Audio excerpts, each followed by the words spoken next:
Thank you for watching History Newsfeed. Please hit the like, subscribe, and notifications. We have 250 upcoming documentaries.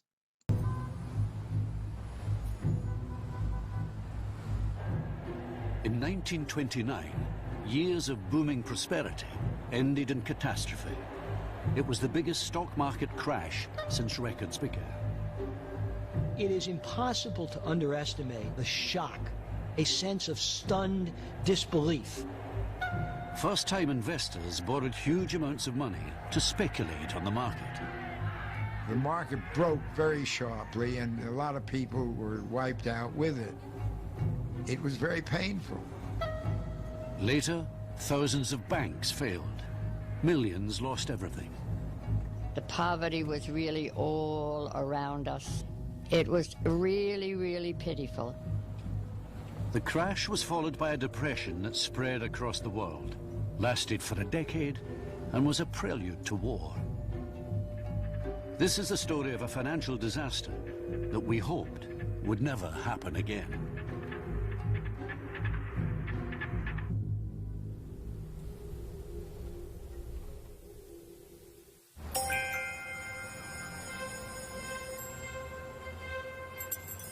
Wednesday, 23rd of October, 1929. Without warning, share prices are plummeting on the New York Stock Exchange. Investors are stunned. For the last 5 years, the market has only gone up. In the space of an hour, a staggering 2.5 million shares are sold. The next day, the downward spiral continues. As people came in to trade stocks on October 24th, there was a sense that maybe something had changed, that there was something different. All of a sudden, there just weren't buyers. People were willing to sell, but there weren't buyers coming forth to buy the stocks. And prices began to fall, $2, $4, $10 a share. It was sort of horrifying. That morning, there were drops on the stock exchange. They were so sharp and so dire, stocks suddenly dropping 10, 20, 30 points at a time, that it's said that there were shrieks and gasps in the gallery of the New York Stock Exchange. People are stunned by what is happening and terrified. Thousands of people begin to gather outside the stock market. 10,000 people. They fill the streets from Broadway to the East River. People wanted to know what was going on. They went there. These huge crowds gathered around the stock exchange, around the statues and on the stairs, waiting to get any kind of news they could as people came out of the exchange. They could hear voices. They could actually hear the shouting and yelling as people were buying and selling. But they didn't know what was going on, and so they gathered and they stayed there to find out. Few of the thousands waiting in the crowd appreciated the scale of the disaster that was about to unfold. Nor could they imagine that over the next 5 days, a financial catastrophe would sweep away the foundations of America's prosperity. But to understand what brought about the crash, we need to go back a decade, to a time when American confidence grew so high that it seemed the good times would last forever.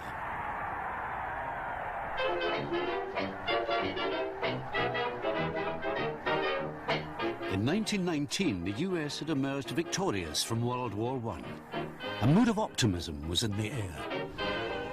Britain and its European allies were exhausted financially from the war. But the US economy was thriving, and the world danced to the American tune. The uncertainties were over. There seemed little doubt about what was going to happen. America was going on the greatest, gaudiest spree in history, and there was going to be plenty to tell about it.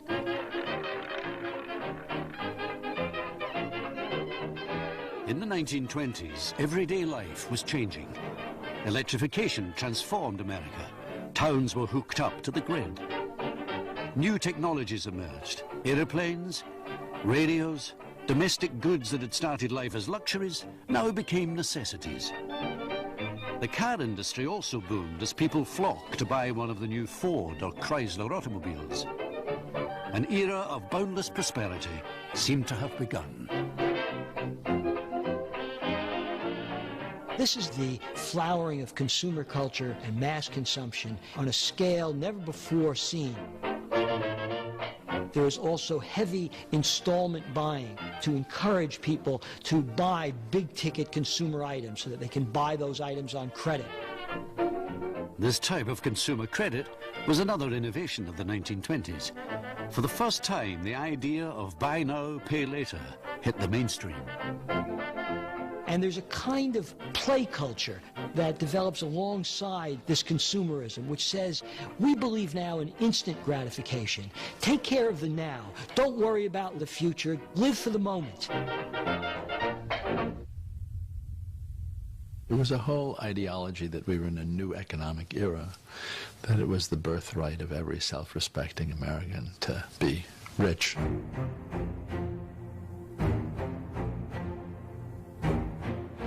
With easy credit and more disposable income, Americans were now looking for new ways to get even richer. Since World War I, the US government had sold bonds, known as Liberty Bonds, to pay for the war. This was a way to borrow money from the public, who in turn would receive interest payments on the bond's value.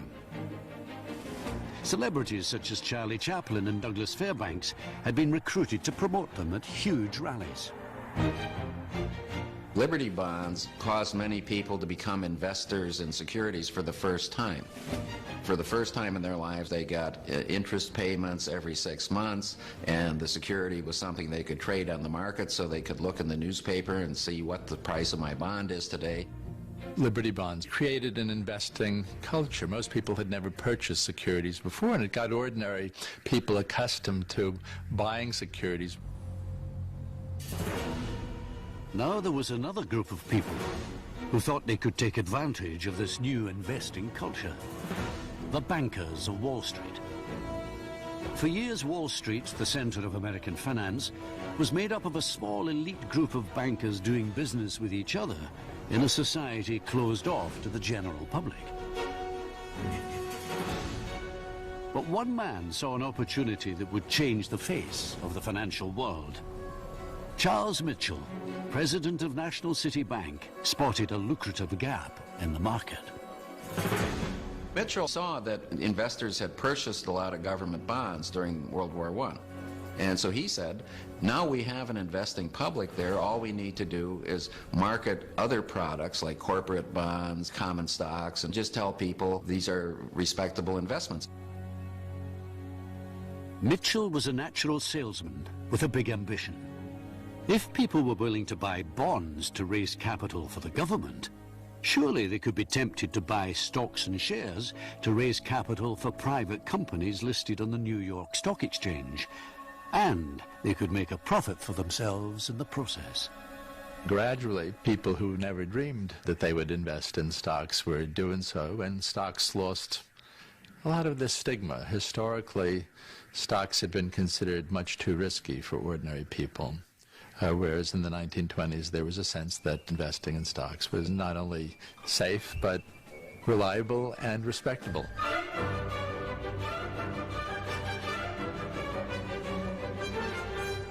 The idea took off, and to exploit this lucrative new market, Mitchell opened brokerage offices all across the country, where people who had the money but not the investment know-how could speculate in stocks and shares.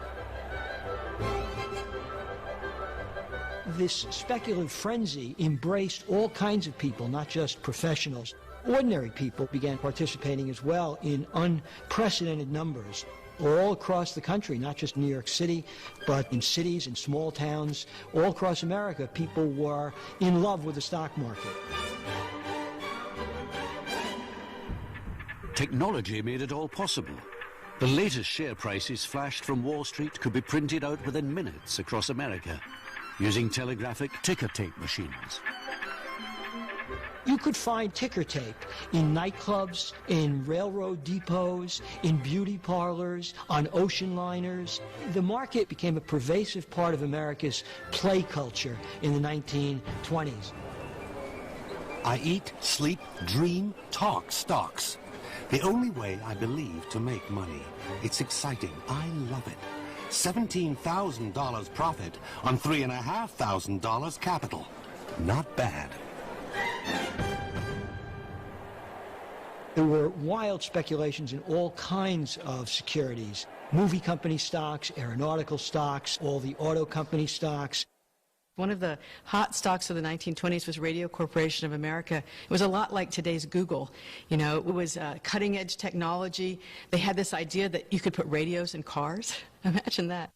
The American investing public began to connect the products they were using that were coming from corporate America with the notion that, hey, I might own a share of the company that makes that product that I like. Groucho Marx invested all his savings into the market and was so pleased with his profits on paper that he persuaded his brothers to invest too. What an easy racket. RCA went up 7 points since this morning. I just made myself $7,000.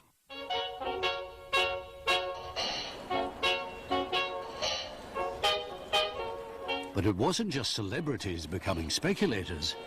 The big Wall Street speculators were becoming celebrities themselves. They were thought of as creative, entrepreneurial, and bringing wealth to America. Joseph Kennedy, father of the future President Kennedy, was one of this new breed of shrewd financial superstar. People were fascinated because some of these men, like Joseph Kennedy, were ordinary folks. They were men from nowhere, and their rapid rise on the market was a kind of inspiration to ordinary folk that might even be possible for them someday. Stories circulated that anyone from bellboys to barbers could make easy money on the market. A shoeshine boy on Wall Street, Pat Bologna was one of those inspired by these tales of rags to riches. Everyone was going to make a fortune. If you lived in New York, the stock market was king. My father was probably about 17 or 18. On a daily basis, he would shine the shoes of literally of the great men of America. People like Joseph Kennedy, executives like Mitchell. He would converse with them and became somewhat of an expert on things like the Federal Reserve and the things that you wouldn't think that a shoeshine would be expert on. But he was talking to the great minds of Wall Street every day, all day. And so my father began to invest in the stock market. If the truth be told, I learned how to reading the stock pages. Because that was what my father did. I mean, we grew up with the stock market. There was the stock market for breakfast. There was the stock market for dinner when he came home. The stock market was the world. I started in 1928 because, like many young people, I wanted to go to the place where everybody was making all this money. My first job was to be a messenger boy on the floor of the exchange.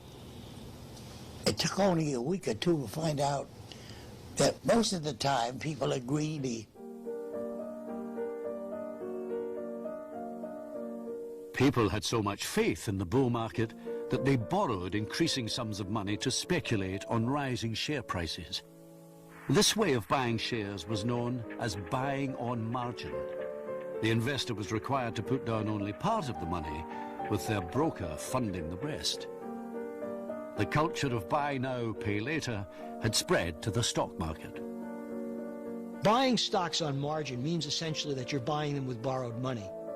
By the late 1920s, 90% of the purchase price of the stock is being made with borrowed money. There were no rules about how much you could borrow, and people borrowed enormous sums of money to buy stocks. You could buy a $100 stock for $25, and then the brokerage firm would loan you the other $75. And if the stock went up, and in the late 20s, everything seemed to go up and up, then that $25 could turn into investment that was worth $200 or $300. So it became a huge part of the U.S. economy to loan money for the stock market. In fact, in the late 1920s, nearly 40 cents of every dollar loaned was for stocks. This vast influx of borrowed money into the stock market created more demand for shares, pushing prices ever upwards. In 1928, the market went up by almost 50% in just 12 months. And as stocks continued to rise, more and more investors borrowed money to get a piece of the action.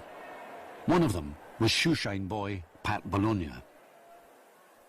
My father didn't have a lot of money in the stock market. He told me at the time he had about $6,000 in cash. But remember, $6,000 in cash translated into a lot of stock because in those years you only had to put 10% down for margin. So at $6,000 you could have $60,000 worth of stock.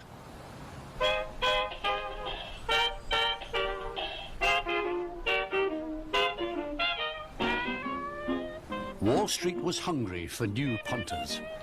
There was one group of would-be investors that the street had always ignored, but whose money it now wanted.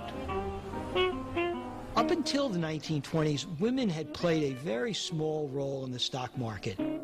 Part of this was simply gender prejudice. They were considered incapable of the kind of cruel sang-froid that was necessary if you speculated in the market. But in the 20s, part of the popularization of the stock market included huge numbers of women. Well, the 20s were a big time for women anyway. They really stepped out on their own. They began to take control of their own money. They went to college, actually, in record numbers in the 1920s. And as they did that, they also got interested in the stock market and as a way for them to build their own wealth. One such investor was a pioneering New York photographer called Alice Austin.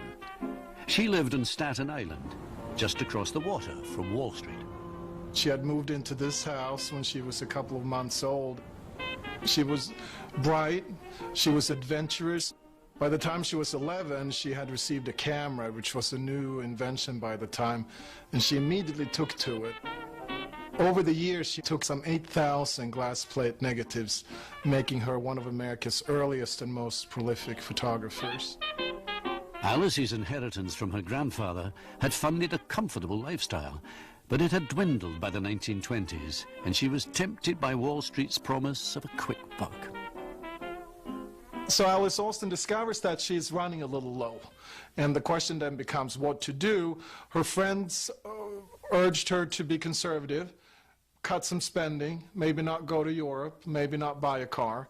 Instead, Alice found a broker who advised her no, buy stocks, become rich quick.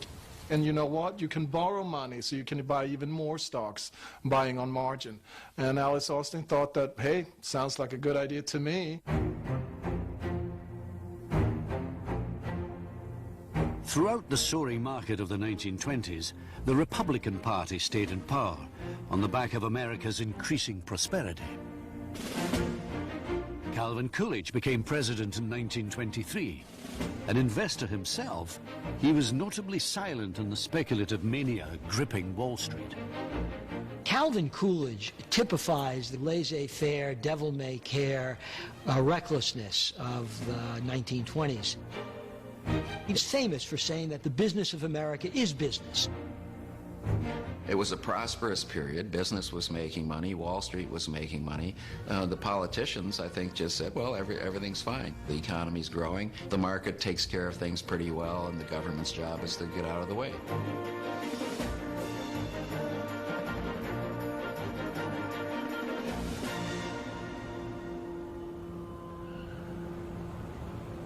During the Coolidge presidency, Wall Street's power continued to grow unchecked. His administration had close links with an elite group of bankers and financiers, Wall Street's inner circle. Their wealth and connections gave them immense influence over the government's financial policy. They were small, elite, private partnerships. This was really the royalty of Wall Street. These were very mysterious and discreet places. They were small firms with limited capital, but they exercised really an outsized power. And then walk up to the bank. Under Lamont's leadership, J.P. Morgan steered clear of the worst excesses of the stock market. But the close relationship between elite bankers and politicians helped keep government regulation of Wall Street to a minimum. While amateur speculators were transfixed by the soaring value of their investments, they were hopelessly unaware of how Wall Street really worked. With little government supervision, the market was a law unto itself, and insider dealing was rife. There was a lot of market manipulation going on. It was rampant. There was no disclosure at all to speak of. And when Wall Street was very small and very self-contained, that was probably okay. But as people like you and me began to put our hard-earned money into the market, then it really mattered. The stock market of the 1920s was neither fair nor democratic. It was a big gambling casino, and it was rigged by professional speculators. As smaller investors gambled with their life savings, they failed to realize that the odds were stacked against them. Men like Joseph Kennedy did not make their fortunes by simply picking the right stocks. The truth was that they were cashing in on the naivety of gullible newcomers. A bunch of sharp speculators would get together, and in coordinated fashion, they would start quietly but relentlessly buying an individual stock. What they would do is hype up a particular stock, buy it up themselves, and then dump it on the market so that they took the profits while the average investor in those stocks were left with the losings. Even some of the elite investment houses on Wall Street were engaged in this type of market manipulation.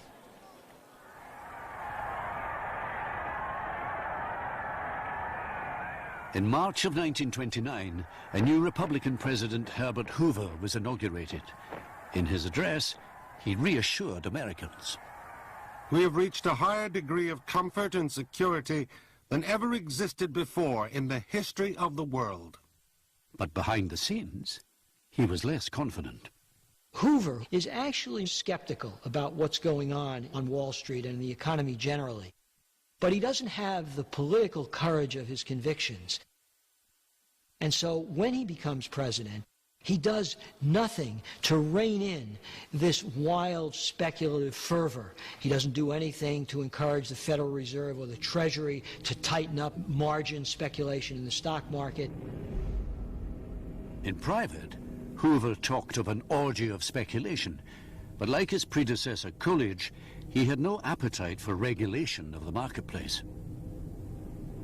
Yet Hoover was not alone in his fears that the stock market bubble might be about to burst.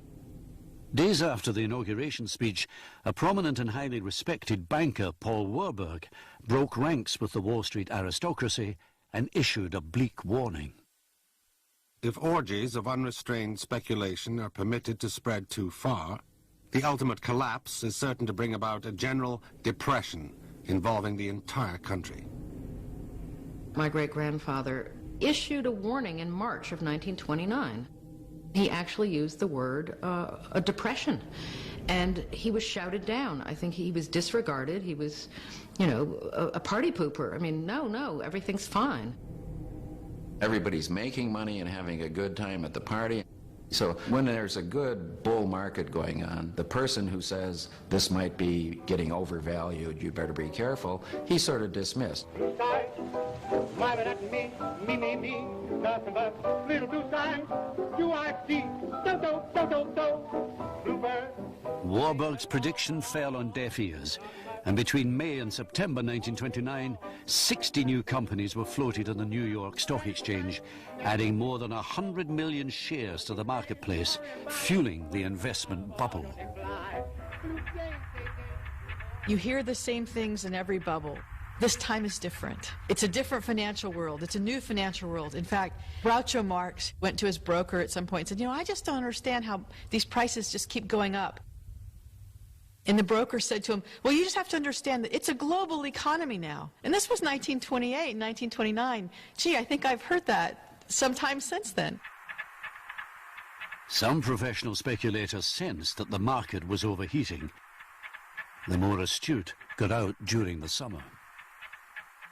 One day, apparently, Joe Kennedy, according to Joe Kennedy's later recollections, he said, if the shoeshine guy knows as much as I do about the stock market, maybe it's time for me to get out.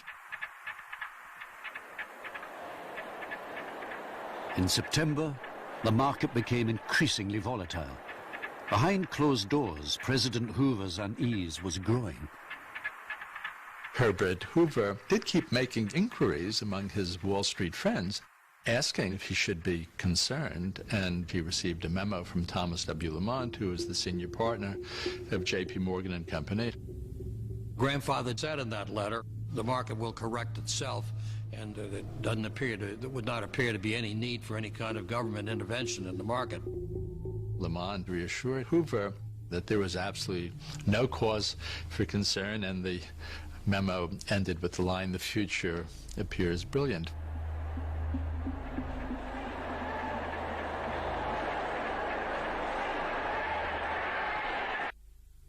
Five days later, the stock market crashed.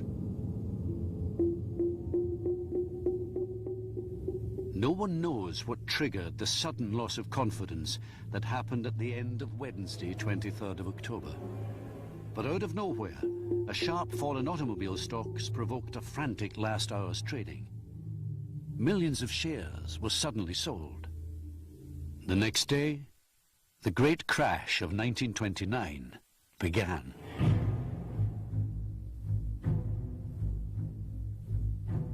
October 24th, 1929, Black Thursday, is often considered to be the beginning of the crash. There was really a tremendous drop which scared a lot of people. It is impossible to underestimate the shock, a sense of stunned disbelief. People panicked as the market just drops and drops and drops. Desperate for news, thousands gathered outside the stock exchange. Tremendous crowds standing there, very grimly staring ahead, men who had just been wiped out. City officials are so alarmed by this that they send 400 mounted police, fearing that there's going to be a kind of Bastille-like invasion of the stock exchange. And it's said that there was a strange murmur in the air, that there was a very, very strange kind of haunting sound, which must have been the cumulative voices of all of these people sharing their concerns. The popular reaction is one of, this can't be happening.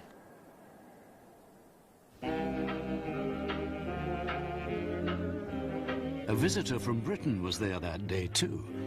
Winston Churchill had invested much of his own money in the US stock market and had decided to pay a visit. I happened to be walking down Wall Street at the worst moment of the panic, and a perfect stranger who recognized me invited me to enter the gallery of the stock exchange.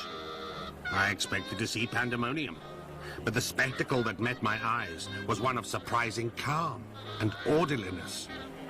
The 1,200 members of the stock exchange were walking to and fro like a slow-motion picture of a disturbed ant heap, offering each other enormous blocks of securities at a third of their own prices.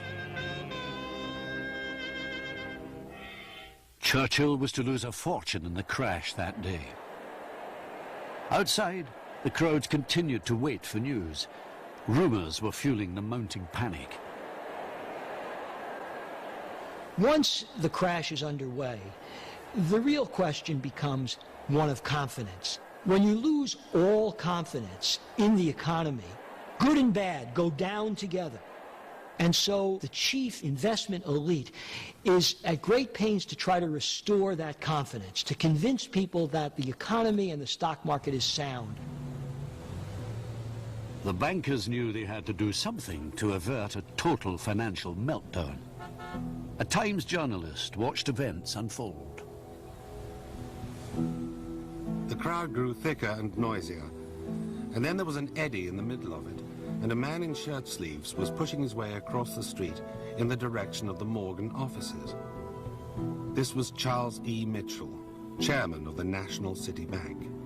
He pushed his way into the offices of the House of Morgan, and a little later, we learned what he'd gone for.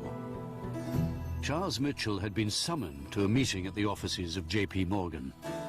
Around the table were 4 other leading bankers, including Richard Whitney, vice president of the New York Stock Exchange. These were some of the wealthiest businessmen in America, representing around $6 billion in assets. Chairman was Thomas Lamont. I think it was a great shock to Grandfather.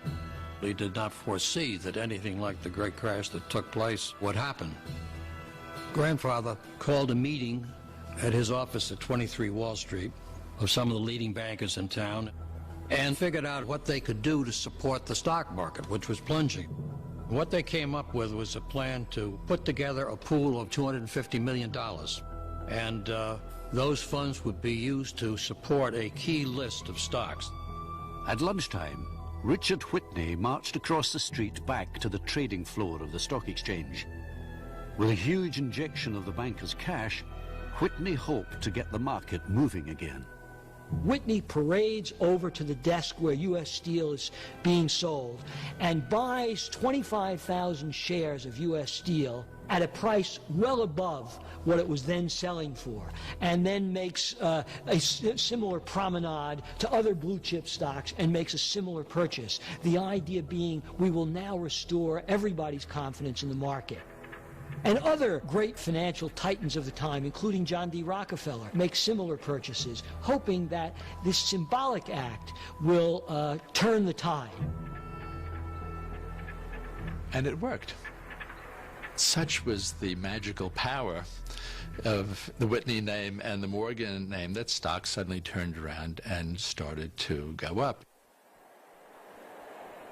By now, news of the meeting had leaked out, and journalists were desperate for information. Grandfather was meeting with a group of reporters who were assembled on Wall Street outside of his bank office. His style was always to stay calm and never say anything that would that would erode people's confidence in the stock market. Silver-haired Mr. Lamont received us with a manner so reassuring. It was like the man who comes on the stage of a burning theater and urges everyone to keep perfectly cool, stating there is no cause for alarm. There has been a little distressed selling on the stock exchange, and we have held a meeting to discuss the situation. We have found that there are no houses in difficulty, and margins are being maintained satisfactorily. Grandfather and many others felt that the worst was over. But they were very, very wrong.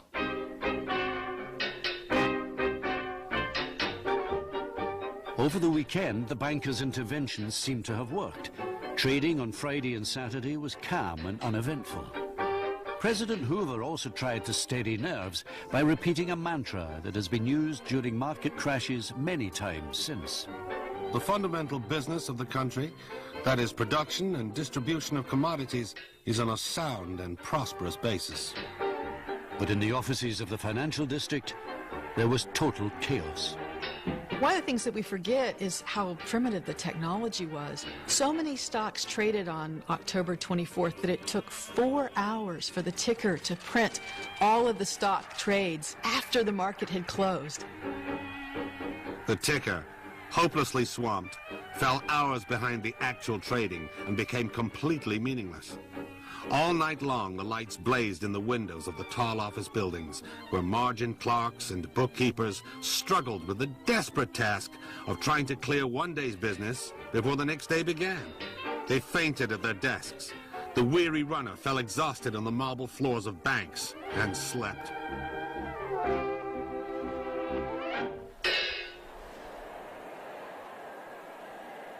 On Monday, with stock tickers running out of tape, panicking investors desperate for the latest share prices jammed the telephone lines between New York and other major cities. For the first time, many speculators were discovering the downside of easy credit and buying on margin. A fairly significant number of people who were buying stocks in the 1920s were buying it with borrowed money.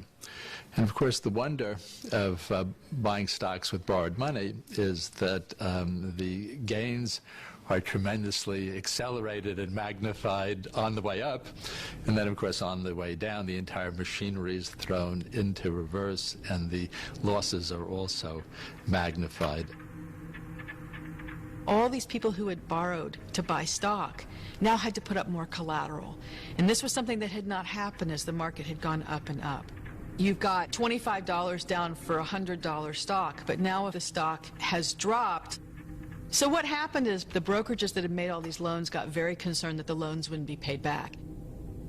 People got calls to bring in more cash or their stocks would be sold. Account needs $600. Unless this amount received before 1 p.m. Tuesday, will sell all securities in your account. Consider this notice to that effect. And that's a difficult thing to do. Some people didn't have additional cash to bring in, or they took them some time perhaps to do it, but the brokers were very uneasy. They couldn't wait. And so Monday, the market begins to fall even at a steeper rate than it fell on Thursday. In fact, this would turn out to be one of the very worst days ever in the history of the United States stock market.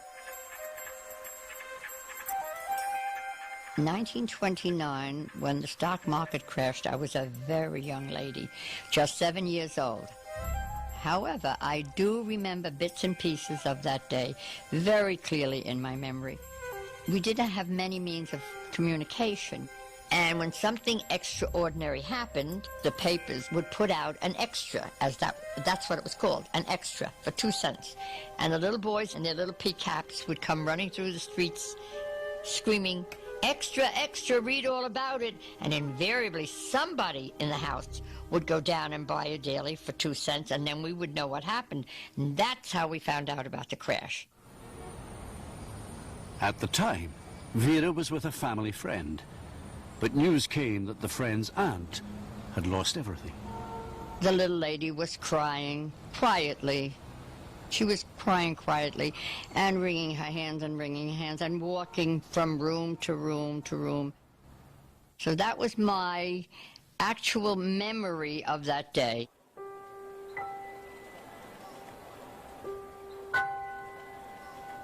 On Tuesday morning, some of the most famous names in corporate America saw their share price plummet. U.S. Steel, Radio, General Motors, stocks that had been symbols of the boom years. On Tuesday, there were tremendous waves of selling that just kept coming. This time, the selling was so powerful and so relentless, there was no lunchtime meeting at J.P. Morgan. Clearly, the volume of the sales overwhelmed any possibility of the bankers trying to stem the tide.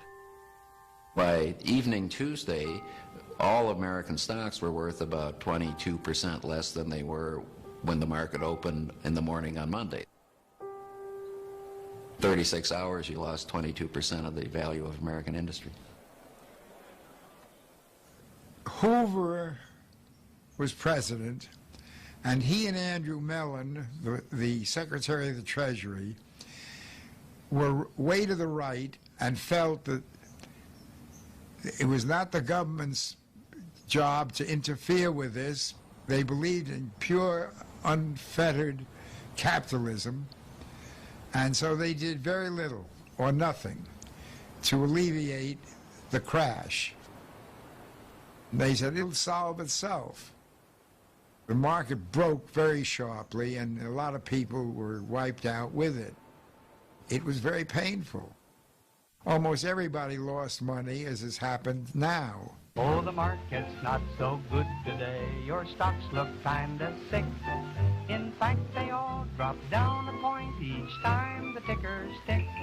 It's estimated that by the end of these 5 days trading, $25 billion worth of personal wealth had simply disappeared. The stock market continues to sag without end. Have orders in to sell everything. I figure I'll have about 500 left if I'm lucky. A humble ending to a potential profit not 4 months ago of nearly 100,000. At least, I say to myself, I lost all in the greatest panic in history. I was very lucky. I never lost my job. I did get a cut in salary. Fortunately, my employers were wealthy people. And when they told me about this, they said, why are you smiling? I said, I thought you were going to fire me.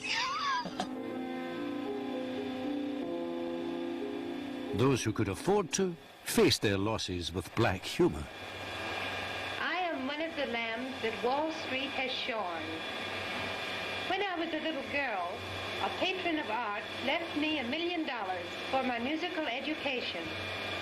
But I thought I couldn't live on the income from $1 million. So I asked all my rich friends for tips on the market. They gave them to me, and I lost my million. Now the only thing I have left is this chinchilla coat of mine. From now on, my hands are off the ticker and on the piano keys. But if you're lucky enough to have $1 million, hold everything and don't play the market. But he was 22. He took it magnanimously. You know, when you're 22, it isn't as dramatic. The people around him who were, you know, established people in their 50s and 60s and were losing their life savings were in an absolute panic. Not everyone coped with their losses. Although the number of suicides has been exaggerated, to some it seemed the only way out. I know that people read about the stories on Wall Street of people opening the windows in their offices and jumping out. That actually happened. That isn't an urban legend. People did commit suicide. People who had worked 30 and 40 years on Wall Street and had amassed fortunes within a period of days lost everything. I'm sorry I was unable to return the 2 books until now. The conditions down in the financial neighborhood have been such as to keep us working. Yesterday, a woman jumped from the roof of our building, 44 floors, right past our window. I saw her body lying in the street, and the sight was so harrowing that I became half sick.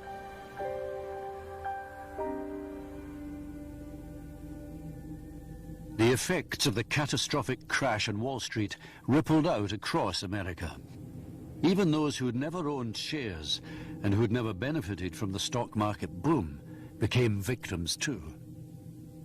The crash had undermined Americans' faith in their fragile banking system, made up of thousands of small-town banks that lacked the size or reputation to convince customers that their money was safe.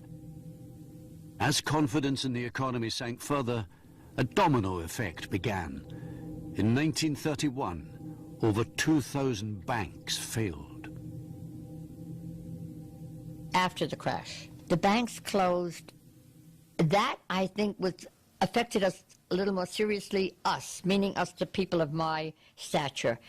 Many people had money in the bank, little bit of money, a couple of $100, you know, $1,000 maybe.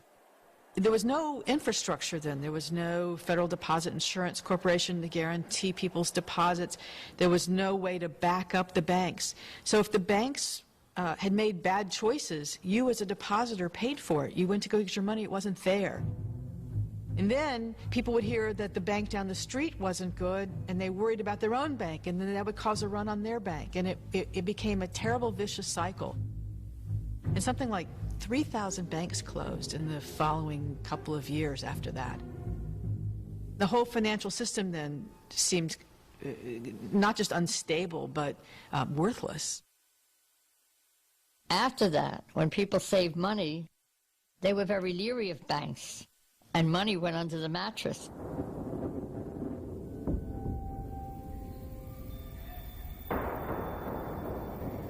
The stock market crash in 1929 did not create the Great Depression, but it did start a sequence of events that eventually culminated with the Great Depression.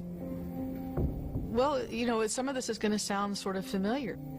The banks were loaning money for the stock market, the companies were loaning money, the brokerages were loaning money, and when those prices fell, all that money just disappeared. Almost immediately, companies began to feel the pinch of not having the capital and of having lost money, and they began to lay off people, to let people go, to shut down production. There were mass bankruptcies. There was a liquidity crisis of exactly the same kind we have today. That is to say, all kinds of businesses could no longer get loans to keep themselves afloat, even if those businesses were entirely solvent. They couldn't get the kind of short-term commercial credit to pay their workers, to buy new inventory, to pay their suppliers. And so they began going bankrupt. And as they went bankrupt, they laid people off. And as they laid people off, demand fell. And this is what does traumatic damage to the whole society, so traumatic that it's second only to the Civil War in American memory as a tragic moment in American history. My father had a modest-sized insurance brokerage agency. One night at dinner, my father said that he had to fire an employee. And I very cavalierly said, well, he'll be able to get a job, won't he? And my father said, no. He's an older man who isn't very capable, and I don't think he can. And at that point, my father burst into tears. It was the first time I had ever seen my father cry.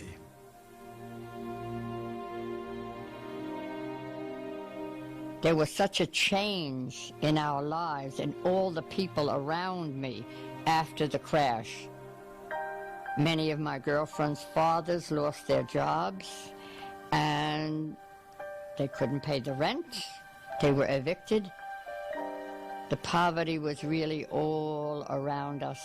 Men had no clothing. They were in rags, really rags. They used to wrap their feet up in newspaper and put them in cardboard, makeshift shoes to walk around the street. And then if you took a walk over to Central Park, you saw this big area, a deserted reservoir that had been drained. And they made little huts of cardboard boxes, and they would sleep there overnight. And they called it Hooverville, because that was the name of our president at the time. And of course, all this stock market crash and all this poverty was, of course, put in his lap. It was really, really pitiful.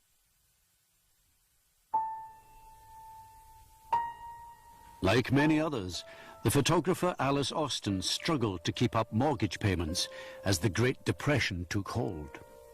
A few years into the Depression, Alice Austin runs out of money. There is nothing left. She's out of her house. They take her to a poorhouse, and it's a poorhouse out of a Dickens novel, and she lingers there for a couple of years. Miraculously, her photographs are discovered. A few of her photos are sold to Time and Life magazine, and that earns her enough money to move out of the poorhouse and into a decent retirement home. In a sense, her photographs come to her rescue and take her out of poverty and into a year or two of decent living.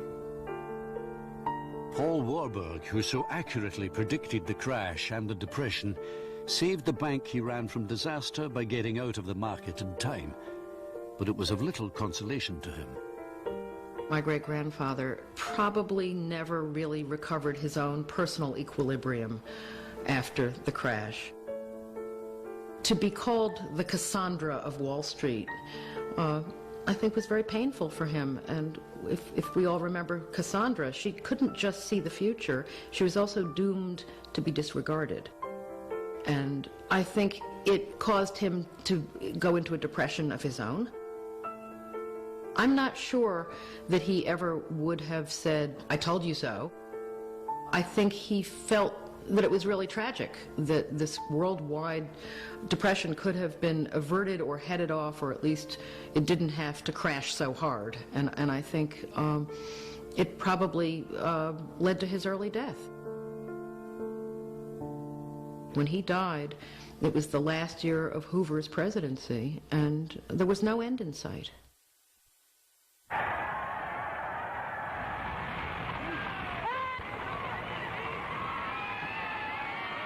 But in 1932, 12 years of Republican rule came to an end. I, Franklin Delano Roosevelt, do solemnly swear that I will faithfully execute the office of President of the United States. Democrat Franklin Roosevelt was elected president in a landslide victory. His first task was to restore confidence. The only thing we have to fear is fear itself. Seen as a savior, Roosevelt promised a new deal for the American people and to regulate the financial system. There must be a strict supervision of all banking and credit and investment. There must be an end to speculation with other people's money. The new president acted quickly. He guaranteed bank deposits and introduced laws forcing bankers to operate under strict government supervision.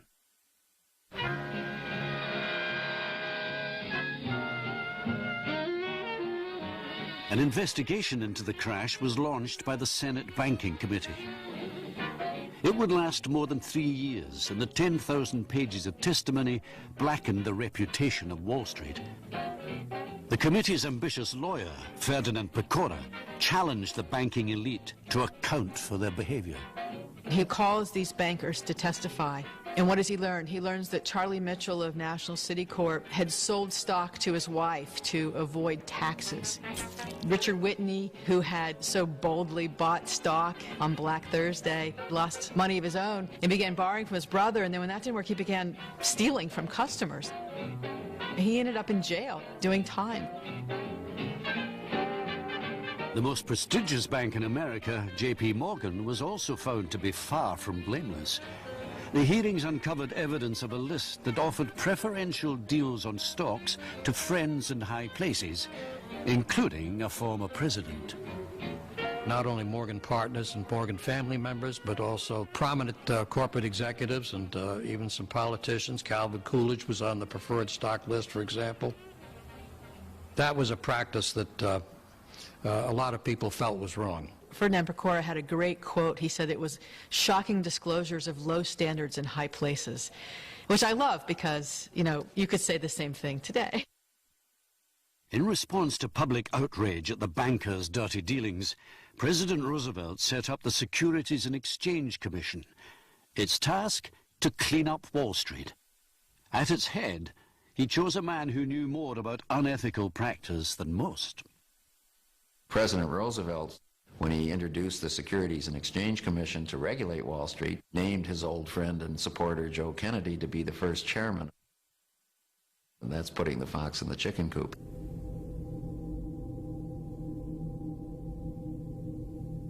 Although Roosevelt restored confidence in the banking system, the Great Depression would last until the outbreak of World War II.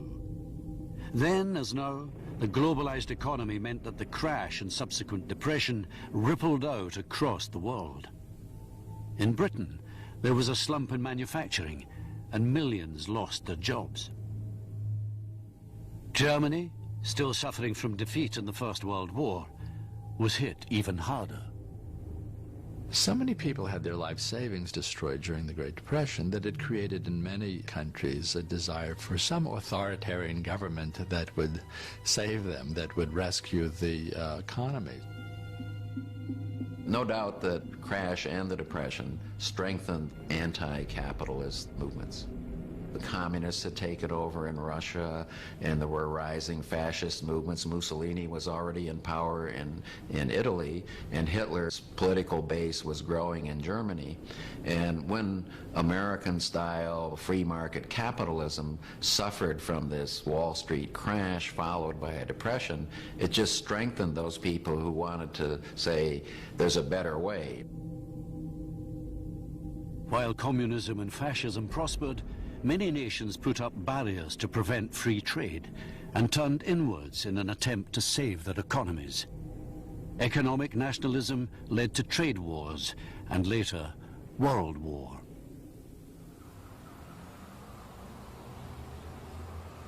"80 years on, those who remember the bubble of the 20s and the crash that followed feel that they have seen it all before. I don't think we learned anything from it.